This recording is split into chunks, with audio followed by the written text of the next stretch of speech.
talking to Mercedes about the possible conditions he would face if sent. I mean, you also agree that it's most likely going to be probation. Oh, I very much agree that it would be very odd if he got jail time. He would be even if it wasn't Donald Trump. If it was Joe Smo, right. They have no criminal. He has no criminal record. No criminal record. These are felonies. Let me just remind everybody: these are the lowest level felonies in New York State. Below felony, you go to a misdemeanor. So a first-time offender with felonies, it would be very unlikely, and I'd be very surprised to hear people going to jail in a case like this. All right, so then what does probation look like for an felony conviction? 34 felony convictions. Yeah, well, I mean, the number kind of doesn't really matter in this case, the number of convictions. But, you know, he'll have things like don't commit any additional crimes. Okay, probably not possess a firearm. I don't think he carries a gun anyway. You know, I mean, there'll be a lot of conditions I think that won't really matter that much to him because they don't affect him. But, you know, I don't think his travel will be restricted. I think that would be unusual, and I think that would be particularly punitive under these circumstances to tell him he can't travel out of New York. So that's not going to happen. Does he have to check in with a probation officer? You know, technically, yes, but I think it really is at the discretion of the probation officer how frequently he needs to check in. So that'll be something that he'll work out with the probation department. Jim Trusty, if you're still there, do you agree with that? I mean, by Renato's assessment, it sounds like probation is pretty meaningless for former President Trump. That there's nothing to it. Yeah, I think that's realistic. I mean, look. The starting point is the only question before the court today in terms of any conditions of release would be, is he a risk of flight or a danger to the community?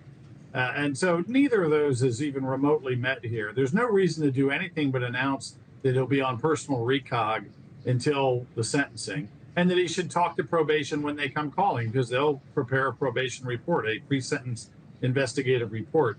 So I don't expect really, I mean, it would actually, any sort of restriction on travel would be ludicrous. Like, this is not a guy who's about to flee to a non-extraditing country and hide out against this judge. So I think that part is, you know, easy to kind of maybe stem the fever tide a little bit by saying, you know, we'll see you in July, no conditions. As to any sort of conviction enrolled and the probation that's imposed at that point, the judge may feel some need to have a consistency and not just say, well, you're running for president, it's a dinky case, I'm not going to have you do anything. But it'll probably not be anything onerous at all. I mean, it's going to be, you know, telephonically checking in every now and then, not getting new cases charged against you, which who knows in this climate.